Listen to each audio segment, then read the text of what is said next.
You join me for a little winter installment to take a peek into the weapons locker. One tactic that our John Caffey has advocated for many years now is what we came to call gridline bombing. Last week, the grid system in Eve changed forever. The general nature of grids is beyond the scope of a small video such as this one, and if you're not familiar with the grid concept, you'll need to do research elsewhere. You can essentially think of them as areas of space, usually a few hundred kilometers across, in which the Eve action takes place. It's the space that covers the actual objects on screen that are rendered by your PC and appear in your overview. Obviously, given that the grid system is what makes something appear, it's inevitable that Eve players would also use it to make things disappear, and so-called grid foo was a major tactical aspect of the Great War around 2006, the days when the likes of Band of Brothers battled with Goonswarm and Red Alliance.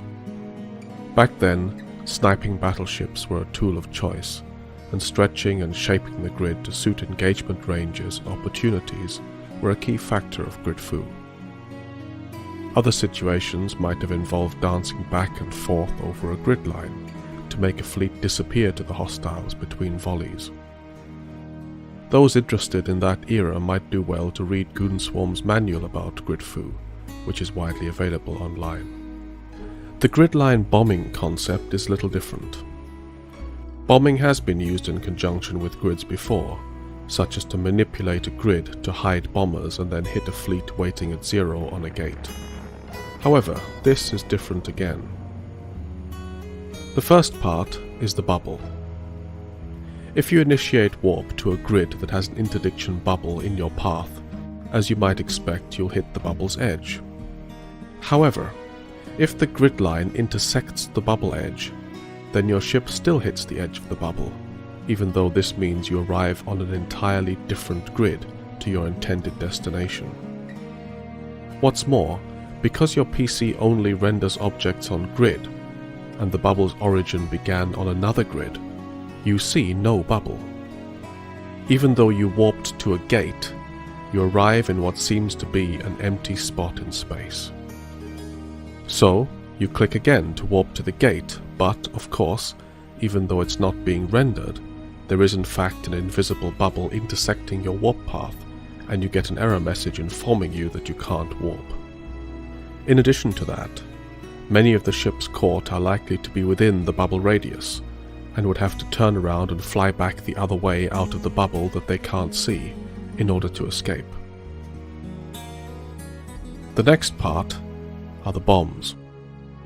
Bombs are objects, and can cross grids, but bomb damage cannot. Thus, bombs can be fired at the helpless ship from the grid containing the bubble's origin, and thus leave it unable to see the bombers, just as it cannot see the bubble. More importantly, since bomb damage does not traverse a grid, large numbers of staggered bombs can be fired without those that are exploding on the destination grid destroying those that are still in flight.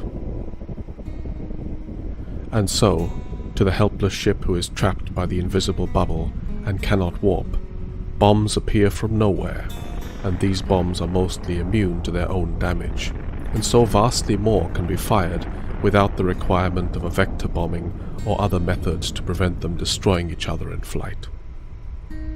Of course, with the event of the much larger grids in December 2015, much greater grid manipulation would be required to bring the grid edge to intersect a pipe bomb style bubble.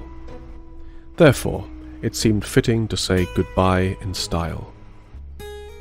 Given that our remaining active forces are deployed in the Far East, John suggested farming out the operation to someone unorthodox, like Hoover Inc. Now, Rick Hoover is a man of Herculean stature, but I've seen him pilot an airship in Air Buccaneers, and so I decided it might be best to keep our own hands on our sticks. And so, late on the night of the last day of the grid system, a mid-sized battlecruiser fleet was found, who in turn found themselves in warp to a bubble on a grid they had no intention of going to.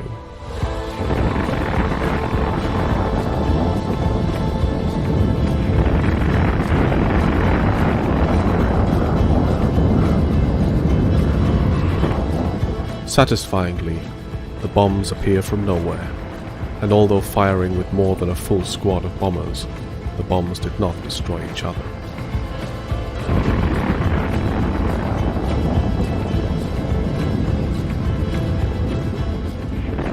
To their credit, the Goon Swarm fleet did reverse engineer what had happened, and in a rather macabre show of good manners, one of their members collected the 24 or so corpses and presented them to us. And then, a few hours later, the database is updated, the servers were patched, an atomic clock somewhere ticked over, and grids in Eve changed forever. The beginning and the end. Well, mostly. 本地有诱导，本地有诱导。